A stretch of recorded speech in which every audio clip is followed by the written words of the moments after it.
Bacaan dari Kitab Ulangan. Musa berkata kepada umat Israel, "Dengarkanlah hai orang Israel, Tuhanlah Allah kita, Tuhan itu Esa. Kasihilah Tuhan Allahmu dengan segenap hati, dengan segenap jiwa dan segenap kekuatanmu. Apa yang kuperintahkan kepadamu pada hari ini haruslah engkau perhatikan. Semuanya itu harus kau ajarkan berulang kali kepada anak-anakmu, dan kau bicarakan apabila engkau duduk di rumah, apabila engkau sedang dalam perjalanan, apabila engkau berbaring dan bangun. Haruslah kau ikatkan sebagai tanda pada tanganmu, dan kau pasang sebagai lambang pada dahimu. Engkau harus menuliskannya pada tiang pintu rumahmu dan pada pintu gerbangmu. Maka apabila Tuhan Allahmu telah membawa engkau masuk ke negeri yang dijanjikannya dengan sumpah kepada nenek moyangmu, yakni Abraham, Ishak dan Yakub, untuk memberikannya kepadamu, yaitu kota-kota yang besar dan baik yang tidak kau dirikan, rumah-rumah yang sudah penuh pelbagai barang berharga, sumur-sumur yang tidak kau gali, kebun-kebun anggur dan zaitun yang tidak kau tanami. Dan apabila engkau sudah makan dan menjadi kenyang, berhati-hatilah, jangan sampai engkau melupakan Tuhan yang telah membawa engkau keluar dari tanah Mesir, dari rumah perbudakan. Engkau harus takwa kepada Tuhan Allahmu. Kepada Dia engkau harus beribadah, dan demi namanya lah engkau harus bersumpah."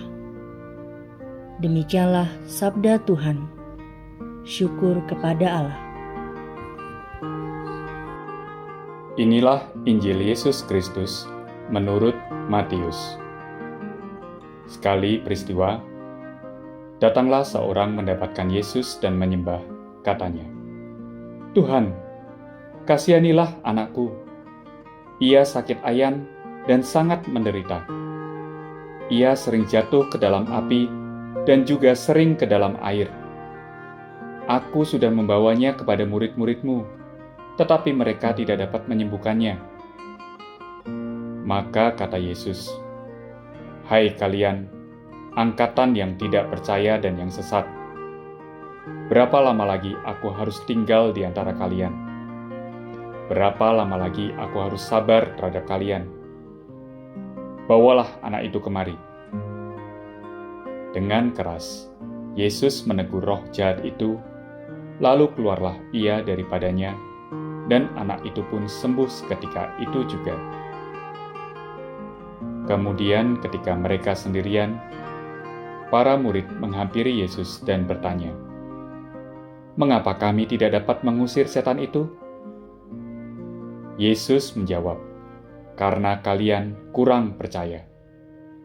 Sebab aku berkata kepadamu, sungguh, sekiranya kalian mempunyai iman sebesar biji sesawi saja, kamu dapat berkata kepada gunung ini, 'Pindahlah dari sini ke sana,' maka gunung ini akan pindah, dan tiada yang mustahil bagimu." Demikianlah Injil Tuhan.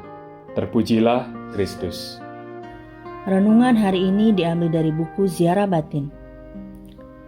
Jika kita punya iman yang teguh dan dalam, maka tak ada yang mustahil bagi kita.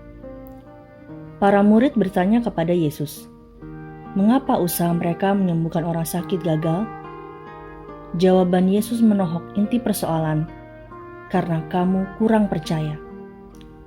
Keraguan-raguan tidak menjanjikan keberhasilan. Iman yang kuat membuat orang merasa yakin akan apa yang sedang ia kerjakan. Iman itu misteri. Di satu sisi, kita harus berusaha percaya dan berani mempercayakan diri kepada Allah. Di sisi lain, iman itu anugerah yang diberikan Allah. Konon Santo Ignatius Loyola menasihati, "Berdoalah sungguh-sungguh, seakan-akan segala sesuatu bergantung pada Allah. Maka berusahalah sungguh-sungguh, seakan-akan segala sesuatu bergantung pada kamu. Iman membuat orang semakin berserah kepada kuasa Allah, dan dengan berserah ia semakin yakin dengan apa yang ia kerjakan. Dalam bacaan pertama, pengakuan iman Israel akan Allah yang satu diikuti dengan perintah. Kasihilah Tuhan Allahmu dengan segenap hatimu, dan dengan segenap jiwamu, dan dengan segenap kekuatanmu. Kalau kita sungguh mengimaninya, kita pun akan mencintainya secara total, dengan segenap yang ada pada diri kita. Cinta sejati terwujud dalam kepercayaan dan penyerahan diri secara utuh kepada yang dicintai. Kasih dan iman berjalan beriringan. Pengalaman akan besarnya kasih Allah pada kita membuat kita semakin beriman kepadanya.